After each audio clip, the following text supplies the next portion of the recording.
नमस्कार साथियों, आप सभी भावी शिक्षक एवं शिक्षिकाओं का आपके अपने YouTube चैनल ऑनलाइन शिक्षण पर एक बार फिर से बहुत बहुत स्वागत है। दोस्तों, आज हम सभी विषय का सिलेबस विस्तार से जान रहे हैं और सबसे पहला स्टेप किसी भी सब्जेक्ट को प्रिपेयर करने का उसका सिलेबस होता है। जैसा कि मैंने आपको सुबह ईवीएस का सिलेबस समझाया, उसी तरह से हम हिंदी का सिलेबस जानने वाले हैं। पूरा डिटेल्ड सिलेबस देखेंगे, पेपर 1 और 2 दोनों का, कौन कौन से चैप्टर्स आपके एग्जाम में पूछे जाते हैं और उन चैप्टर का कितना महत्व है, यानी किस चैप्टर से कितने क्वेश्चंस आते हैं, ये भी हम साथ साथ जानेंगे। तो ये वीडियो आपके लिए बहुत हेल्पफुल होने वाली है अगर आप यूपी टेट की तैयारी या सी टेट की तैयारी करने जा रहे हैं, क्योंकि दोनों का सिलेबस हम इसी में देखने वाले हैं। तो दोस्तों चलिए यहाँ पर हम लोग जानेंगे। देखिए, अगर आप सिलेबस किसी सब्जेक्ट का समझ लेते हैं और उसके बाद तैयारी करते हैं तो फिर आपको पता होता है कि आपकी तैयारी सही दिशा में हो रही है या नहीं। तो इसीलिए आपके पास किसी भी सब्जेक्ट को प्रिपेयर करने से पहले आपके पास उसका सिलेबस होना बेहद ज़रूरी है।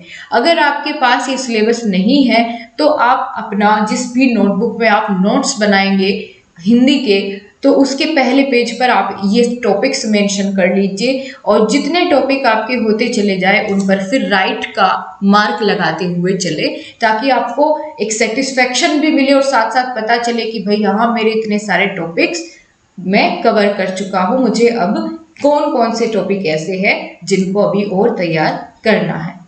तो देखिए, सबसे पहले आपके सामने ये एक चार्ट दिया गया है जिसमें आपके अभी तक यूपी टेट और सी टेट के जितने भी एग्जाम्स हुए हैं लगभग सभी का डाटा दिया गया है कि किस टॉपिक से आपके कितने क्वेश्चंस प्रीवियस पेपर में पूछे गए हैं और कौन से टॉपिक का वेटेज सबसे ज़्यादा है।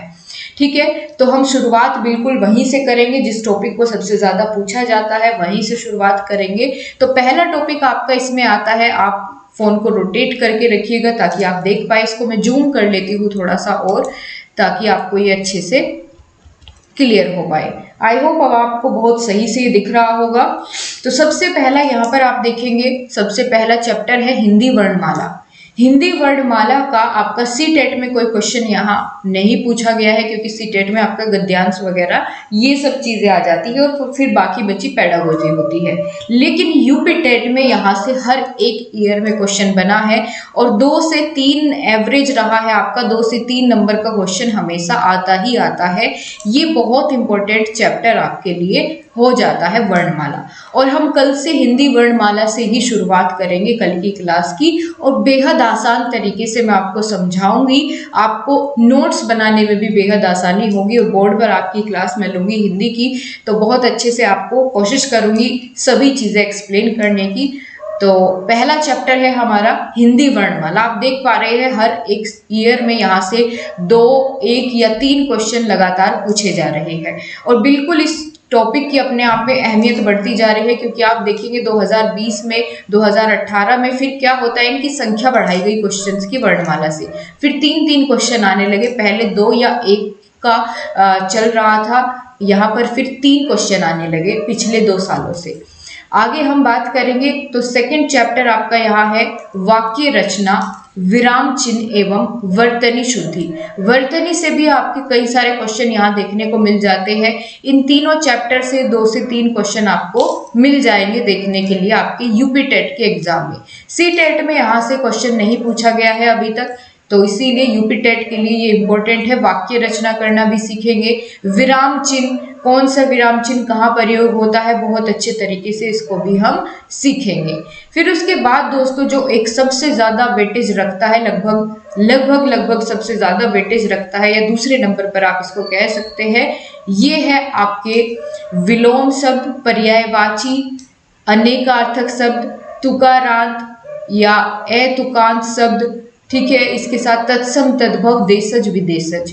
ये एक ऐसा टॉपिक है जिसमें लगातार आपका 4 से 5 नंबर का वेटेज आपका हमेशा रहा है। यहाँ देखेंगे 2020 में 4 क्वेश्चन इस टॉपिक से बने, 2018 में 6 क्वेश्चन पूछे गए थे, और यूपी टेट में बेहद यहाँ पर अच्छा इस टॉपिक से क्वेश्चंस रखे जाते हैं अच्छे खासे। लेकिन सी टेट में इन चैप्टर से कुछ नहीं आता है। ठीक है, यहाँ आपको अंतर भी समझ में आ जाएगा। यूपी टेट और सी टेट के सिलेबस में जो डिफरेंस होता है वो आपको यहाँ क्लियर हो जाएगा कि किन चैप्टर्स पर आपको ज़्यादा फोकस करना है। ठीक है, बाकी चौथा चैप्टर होगा आपका संज्ञा, सर्वनाम, क्रिया विशेषण तथा उनके भेद। तो ये चैप्टर है, ये भी आपका 2 से 3 नंबर का लगातार पूछा जाता है। एवरेज आपका 2 से 3 नंबर यहाँ से हमेशा पूछे गए हैं। इसके बाद आपका आता है लिंग, वचन, कारक, काल, वाच्य। ठीक है, लिंग, वचन, कारक, काल, वाच्य, ये टॉपिक्स भी आपके पूछे जाते हैं यूपी टेट में, सी टेट में इनका कोई भी रोल यहाँ पर नहीं दिखता है। पिछले प्रीवियस पेपर में कोई भी क्वेश्चन यहाँ से नहीं बना है। अगर बन भी गया तो भी कोई दिक्कत नहीं होगी, क्योंकि पहले आप यूपी टेट के लिए प्रिपेयर कर रहे हैं, तो आपका ग्रामर वाला पोर्शन बहुत ही मजबूत करने की जिम्मेदारी मेरी है।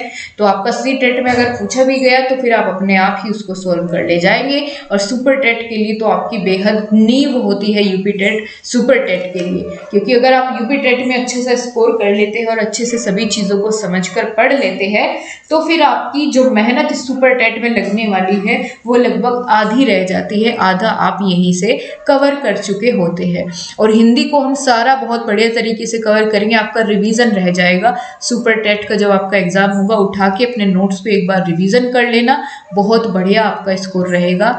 और दोस्तों मैं आपको कल एक वीडियो में आपको ये भी प्रोवाइड कर दूंगी कि अगर आप चाहते हैं कोई बुक लेना ही तो फिर आपको कौन सी बुक लेनी चाहिए, कौन सी बुक मैं आपको सजेस्ट करना चाहूँगी, उसके लिए मैं आपको एक वीडियो बहुत जल्दी प्रोवाइड कर दूंगी। ठीक है, बाकी ज़रूरत नहीं पड़ेगी मेरे सब्जेक्ट में तो आपको किसी भी बुक लेने की। हिंदी है, हिंदी में आपको कोई बुक लेने की ज़रूरत नहीं है, प्रैक्टिस भी मैं आपको करवाऊंगी। लेकिन अगर फिर भी आप चाहेंगे प्रैक्टिस सेट लगाना तो उसके लिए आप फिर ले सकते हैं। ठीक है, बाकी मैं अरेंज करवाऊंगी आपको प्रैक्टिस सेट्स भी, लाइव सेशन हुआ करेगा आपका प्रैक्टिस का।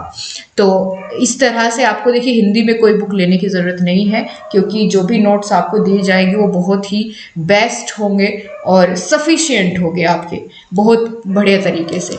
इसके साथ ही आगे बात करते हैं, छठा चैप्टर है आपका उपसर्ग और प्रत्यय।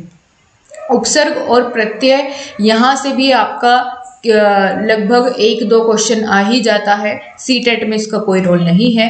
फिर 7वां चैप्टर है आपका, बहुत ही ज़्यादा अहमियत रखता है, संधि और समास। ये आपका बहुत ज़्यादा अहमियत रखता है यूपी टेट के एग्ज़ाम में। देखिए 2, 4, 2, 2, 2, 3, 5, ये हमेशा 2 से 3 नंबर तो आते ही आते हैं इस चैप्टर से। संधि और समास का क्वेश्चन आपको हर पेपर में देखने को मिलेगा यूपी टेट के, और अदर स्टेट के टेट में भी ये क्वेश्चन ज़रूर यहाँ से आपको देखने को मिलेगा। सी टेट में यहाँ मुश्किल ही कोई क्वेश्चन आ सकता है, अभी तक तो नहीं पूछा गया। वहीं अगर बात करें लोकोक्ति और मुहावरे, यहाँ से भी 1 से 2 क्वेश्चन आपको मिल जाते हैं देखने के लिए। यहीं अगर हम बात करें दोस्तों अलंकार और उसके भेद, तो यहाँ आप देखेंगे कि या तो इस चैप्टर से एक क्वेश्चन कभी कभार बन रहा था, लेकिन 2018 में तो हद ही हो गई, यहाँ तो 18 ही दिया गया है। शायद कहीं मिस प्रिंटिंग तो नहीं है, क्योंकि मैं खुद से एकदम से 18 क्वेश्चंस देख करके, चलो जब हम प्रीवियस पेपर लगाएंगे तो तब आपको ये चीज़ें क्लियर हो जाएगी। ठीक है, इसी के साथ कवि एवं लेखकों की रचना, ये सबसे महत्वपूर्ण चैप्टर है, सबसे ज़्यादा यहीं से क्वेश्चन आपके आते हैं। आप देख सकते हैं 2016 और 2014 में तो 12-12 क्वेश्चन यहाँ से बने हैं। बाकी 5 से 6 नंबर का पोर्शन हमेशा यहाँ से पूछा जाता रहा है। तो कवि और उनके लेखक, उनकी रचनाएं, तो ये बहुत अच्छे से हम ट्रिक की हेल्प से सीखेंगे ताकि आपको आसानी से ये चीज़ें याद रहे। आगे हम बात करते हैं हिंदी विविध प्रश्न, तो यहाँ से आपका कुछ नहीं आता है। बाकी ये चीज़ें यहाँ से सीटेट की शुरू हो जाती है, ये आपको यहाँ पर नहीं कराई जाएगी। सीटेट वाला पोर्शन जब हम शुरू करेंगे तब बाद में इनको कर लेंगे। बाकी अधिगम और अर्जन अगर हमें समय बचता दिखता है तो हम ये भी कवर कर लेंगे, क्योंकि एक ही क्वेश्चन अभी तक प्रीवियस पेपर में एक ही क्वेश्चन आया है। पहले हम जो हमारे ज़्यादा मार्क्स वाले टॉपिक्स हैं उनको कवर करेंगे।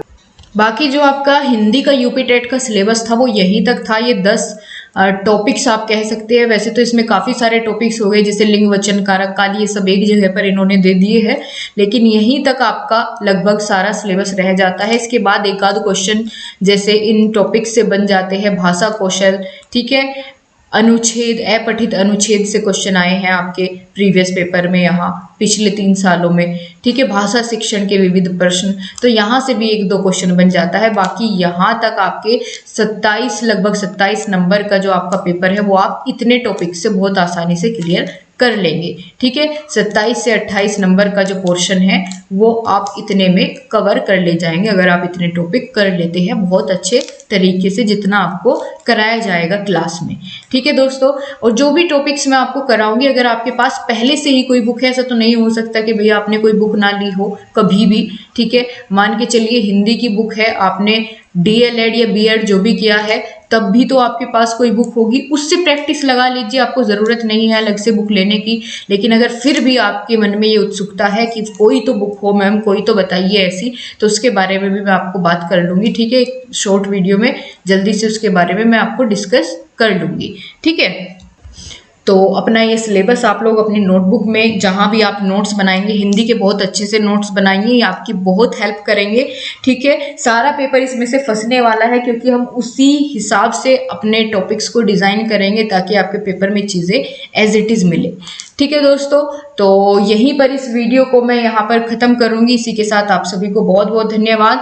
आप आज बिल्कुल मेंटली प्रिपेयर हो जाइए अपनी तैयारी के लिए, और अपना टाइम टेबल आपने देख लिया है, इसी अकॉर्डिंग आपकी सभी क्लासेस आती रहेंगी कल से। और कोई भी डाउट हो, कुछ भी प्रॉब्लम हो, तो आप कमेंट बॉक्स में ज़रूर लिख दे। गाइस, संस्कृत का मैं नहीं अरेंज करवा पाऊंगी, तो संस्कृत के लिए मैं आपको कोई चैनल सजेस्ट कर दूंगी, या तो जिससे आप संस्कृत बहुत अच्छे से पढ़ पाए, या कोई बुक आपको सजेस्ट करूंगी संस्कृत के लिए, क्योंकि संस्कृत का अगर मैं दो ही सब्जेक्ट आपको एक समय में बहुत अच्छे से कवर करवा पाती हूँ, क्योंकि नहीं तो फिर ज़्यादा बर्डन हो जाएगा और वो चीज़ अच्छी नहीं रहती, आप सभी जानते हैं। तो ताकि मेरे ऊपर भी बर्डन ना रहे, मैं जितनी चीज़ें आपको दूँ वो बेस्ट दे पाऊँ। पढ़ाने को तो पढ़ा सकती हूँ संस्कृत, लेकिन फिर उतना अच्छा नहीं कर पाऊँगी अगर बर्डन इस तरह से हो जाता है। तो एक दिन में मेरी 2 क्लासेस बहुत काफ़ी है। बाकी इंग्लिश अगर आप सभी ले रहे हैं तो और अच्छी बात है, अगर संस्कृत ले रहे हैं तो कोई बात नहीं है, आप संस्कृत का अच्छा करिए। अगर संस्कृत में आपका ज़्यादा इंटरेस्ट है, कोई प्रॉब्लम नहीं है, ठीक है। सो यही सभी बातें थी। अगर आपको, हाँ, ये आपकी जो सिलेबस की PDF है मैं टेलीग्राम ग्रुप में आपको शेयर कर दूंगी। टेलीग्राम ग्रुप आप ज्वाइन कर लीजिए। आपका कमेंट बॉक्स में टेलीग्राम ग्रुप का लिंक दिया गया है, पिन कर दिया गया है, वहाँ से आप ज्वाइन कर लीजिए टेलीग्राम ग्रुप को। So thank you so much guys, आपसे फिर मुलाकात होगी। वीडियो को लाइक और शेयर करना बिल्कुल ना भूलिए। अगर आप चैनल पर पहली बार विजिट कर रहे हैं तो चैनल को सब्सक्राइब कर बेल आइकन का बटन ज़रूर प्रेस कर लें। Thank you so much guys, bye bye, take care.